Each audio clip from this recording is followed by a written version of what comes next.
What are 5 barter and trade items that I think are actually beneficial and would make for good trades after SHTF?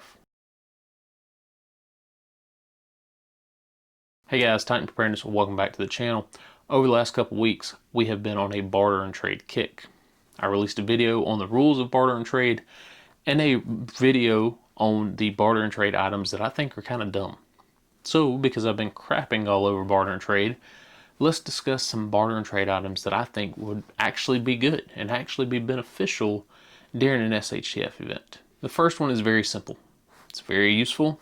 It's very beneficial. It is electricity. Electricity is probably the greatest invention since the wheel. Electricity is one of those things that people seek close to first after a disaster. If you don't believe me, look at any disaster that has ever happened here in America.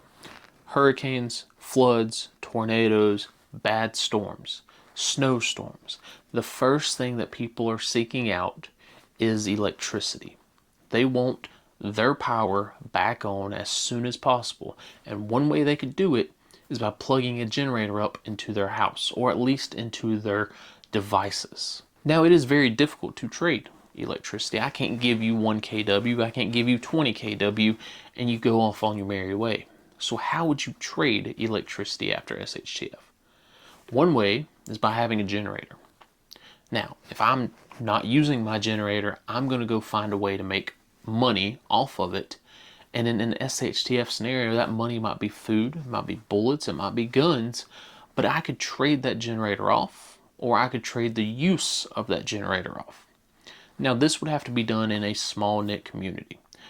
I'm not traveling my generator up 5 miles up the road to go trade it off to somebody else and then expect it back in return. But what I could do is my neighbors, I could take it by their house and say, hey, look, man, I ain't using it. If you got gas, I will loan you this generator for a fee. Small scale systems, these little power banks, these little battery banks for your phone, your flashlights, your headlamps. Well, I could trade this whole device off and pass it off if I had extras, or I could charge you by the charge. Maybe you have an iPhone or an Android or something and you want to plug it up, and I say, okay, a full charge on that device is going to cost you a can of soup, a can of beans, whatever the price is, a couple bullets maybe. Or maybe for a day, for 2 days, I could trade you this whole device, you use the entire battery bank in it, and you bring it back to me. Well, how am I supposed to recharge it? Because this little solar panel is absolute garbage. You get you a big boy solar panel. This is the eScene 13 watt. I've done reviews on it. And it is much bigger than this little guy. These little solar panels and larger versions of the solar panels have already made their name in history as being beneficial during an SHTF scenario. You see, there was a place called Puerto Rico, and a couple years back it got hit with Hurricane Maria. Maria knocked out power to parts of the island for over a year. You don't think something like this wasn't beneficial? Oh, it was. And sure, these little solar panels of this size, they're not doing much, right? Headlamps, flashlights, cell phones, maybe these little power banks. But every single person who has a car has a battery up under their hood, or maybe it's in the back nowadays. And you can use the power from that battery and an inverter to run a lot of things. You can run a TV, a fan. Some of them might even power a small little AC unit, or a fridge, or a freezer. This little solar panel ain't going to do much to charge that car battery. But if you get something like the Renogy 100 watt solar unit, the Harbor Freight 100 watt solar unit, that's what they were using to recharge those batteries. People were bringing their car batteries to a neighbor and saying, hey man, I'll trade you if you recharge it. My solar system that I have, it's the Harbor Freight one. It comes with little alligator clips. Clip that onto a battery, say, hey man, it'll be a day or two, and I'll get it back to you. That was a constant cycle because people were then taking those batteries, hooking them up to inverters, taking them back home, and running fans. Because again, a year without power, it's going to get hot. And at least a fan pushes some air around. Maybe they were recharging lights so they could have a little bit of light when they fell asleep at night. If you wanted to, you can invest in something like a solar generator, I've done many reviews on solar generators, mostly the Ecoflow systems, but their batteries are designed to get drained out and recharged, drained out and recharged. You buy some solar panels with it. This is much bigger than this and this solar panel right here. So now I can use that power and plug it into my Ecoflow Delta 1300 or my Ecoflow Delta Pro, and now I can run freezers, refrigerators, microwaves, hot plates, coffee makers. And if I'm the guy that can recharge a freezer and keep your food nice and cold for 6 months to a year, I become pretty valuable. I become pretty benefited. Now, the second trade item that I think would be useful is something that not a lot of men think of, right? We think of guns and ammo and body armor, but what are we forgetting? Soaps, shampoos, body washes, dish soap, laundry soap. How many of us have actually hand washed dishes? Probably not a lot. I do because I hate my dishwasher, but not a lot of people can hand wash dishes if they had to. And sure, a lot of preppers will tell you to buy things like styrofoam plates and plastic cups. For short-term disasters, that works out pretty well. You got a hurricane coming in and you don't want to dirty up your plates. Hey, great, awesome, those work. But if we're talking about a long-term event, 3, 6, 9, 12 months or longer, you're going to run out of styrofoam plates. You're going to run out of plastic cups. Your dishes are going to get so dirty, so filthy, so nasty, you're not going to want to use them anymore. Think about cooking every day, especially in an open fire pit. You're going to have pots and pans that just have gunk caked on them. Now, I don't know about you, but I don't like eating burnt gunk with every meal. Eventually, you're going to have to take a little bit of Dawn. You're going to have to take a little Ajax, something to it with the scrub brush, with a rag, with a sponge, and knock all that grime off. Because if not, you're just basically recycling that grime into every meal you eat. Now, your clothing is going to be the same way. Don't get me wrong, I don't mind being stinky for a couple days. I don't mind my clothes stinking, cool. But I still know how to use a washing machine.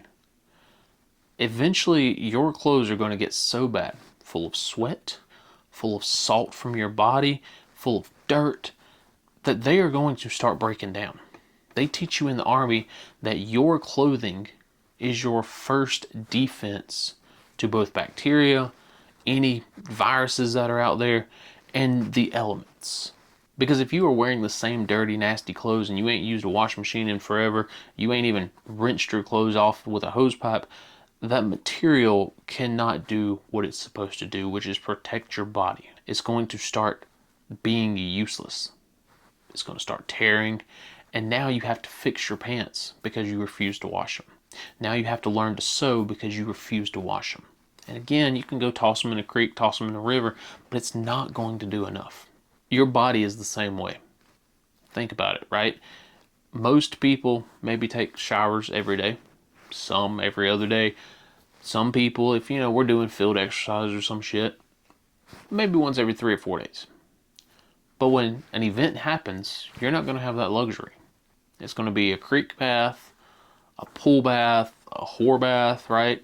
Where you just take a rag, wash the important spots, and call it a day. Eventually, you're going to want to get all that salt from your sweat, all that dirt from your body off of you. Now, I'm not talking about taking a shower every day and smelling like a bed of roses. But maybe that weekly shower that we're all going to end up taking, hey, nothing wrong with throwing a little Irish Spring in your bags. And that leads me to the next one, which is homemade items. How many people know how to make soap? Probably not that many. And there's goat milk soap, and then there's ash soap. And I know the ash soap takes like 4 to 5 hours to actually make. Maybe your grandma survives SHTF and she knows how to knit a scarf. That'll lead us to another point later on, but she can knit that scarf and you can go trade it. Most people don't have scarves around or little beanie hats or whatever. So she made something, and now you can go trade it off. She made something for nothing, made it into something valuable, now you can go trade it off. If you have a little bit of string, you can make a fishing net. It's a homemade item. Most people don't know how to make it. Hey, now you have something that was worth nothing other than the price of string. You made it into something valuable and useful. Now you can trade it off at a higher price. Field expedient water filters are another one. How many people actually know how to make one? Preppers, maybe, right? Take a 2-liter bottle, a little bit of charcoal, a little bit of sand or rocks. Cool, we know how to do it. But how many people out in the world know how to make a field expedient water filter? Do they want to drink that dirty, nasty water every day? Well, if you come up with a product, right, that field expedient water filter, and you say, hey, I can take that dirty, nasty creek water and at least make it somewhat drinkable, and your mind is the only thing stopping you from this, right? If you can build it, you can probably trade it. Selko had a story about his time in Bosnia when they were going through the Civil War, and there was a guy who could use a tree and make oil for the lanterns or for burning. If you can do that and you're the only person that knows how to make that oil, you are a very valuable player in that town. You have one of the best tradable items in the town. Number 4, winter clothing. We mentioned it earlier, Grandma knitting up some scarves and some little beanie hats. Hey, awesome. How many of us are actually prepared for winter? Most people, 99% of people, the only time that they see the elements is between walking from their house to their car and then walking from their parking lot inside the building. Most of our homes are not set up to be livable in cold weather. Look at Texas every year that they freeze over. Those homes are not designed for cold weather. What happens when cold weather hits? What happens when the power goes out or the storm breaks or whatever happens, and 6 months later that winter storm comes in? How many people are going to have actual cold weather gear? I'm talking things like good wintertime sleeping bags. 20 degrees and below wintertime sleeping bags. I have a 0 degree, but that's about it. Everything above that was like a 50-degree bag I've had for years. Good cold weather jackets. How many of us have that? I live in a very mild climate. If wintertime gets here and I'm in the cold every single day, it's going to be cold. I'm going to freeze. People cannot sustain themselves like they can in summertime. Summertime, you get overheated, you go cool down in a creek, you lay down in the shade. In wintertime, unless you have a wood-burning stove or you build a fire, it's going to suck. You're going to freeze to death. You're going to develop hypothermia and maybe lose a couple toes. Things like knit hats, wool socks, long johns. How many of us actually have that? Probably not that many, because most of us probably live in a very mild climate. And sure, maybe right now you're doing all right, but again, how much time do you actually spend outdoors? Because once the power goes out, SHTF happens, you don't have a way to heat your home. Sure, you can pile the kids up in the bedroom for a day, 2 days, 3 days, but if we're talking about a long-term event, right, another Great Depression, a hyperinflation scenario, you're talking about a 10-year event. That means for 6 months out of the year, those kids are going to be sleeping in your bed. I don't think many people want to do that. And what are you supposed to do throughout the day? Are you just supposed to pile up in the bed and stay put? Sure, short-term disaster, that's fine. But you're talking about 6 months of staying in bed? That ain't going to happen. So now you do need those winter clothes to go out and be productive, and go out and make the trades, go out and get the water, go out and try to hunt for food. The 5th and final item is manual labor. If you are an able-bodied individual, go do some work. It is one of those tradable items that people cannot take away from you unless you get injured. Now, somebody might injure you themselves, but unless you get injured, you are fully capable of working. SHTF comes, it's going to be those who can work who get paid. And by paid, I mean with food, with tradable goods, with services. If you look back at the Great Depression, a lot of people lost their jobs during that time, right? Terrible time for the unemployment rate. But a lot of people left their jobs because they didn't have a choice, and they went out and they cut trees down. They went out and they worked for the TVA building dams. They went out and they built the Hoover Dam. They went out and they built these forest areas because that's what they were getting paid to do. That wasn't their normal job, but that's what they were getting paid to do. They might have gotten paid in food. They might have got paid in money, but either way, they were getting paid. All right, guys, let me know what you think down below. Again, I'm not a huge proponent on barter and trade. However, I do think that it is a conversation that, people need to bring up, because I think everyone thinks that their items are valuable until they're not. I think everyone thinks that they're sitting on a pot of gold until it's not worth anything. So, you know, always be thinking of what you can and can't trade, but don't go out of your way to buy shit just to trade it if SHTF happens. Have items that you're going to use, that you're going to need, and then you might trade them if you no longer need them, if you no longer have a use for them, or if you got spares. Like I had 2 generators, I could trade one of those off. What do you think of the list, and what would be some things you would add to it? Let me know down below. That's all I got. Y'all stay safe out there. T2 out.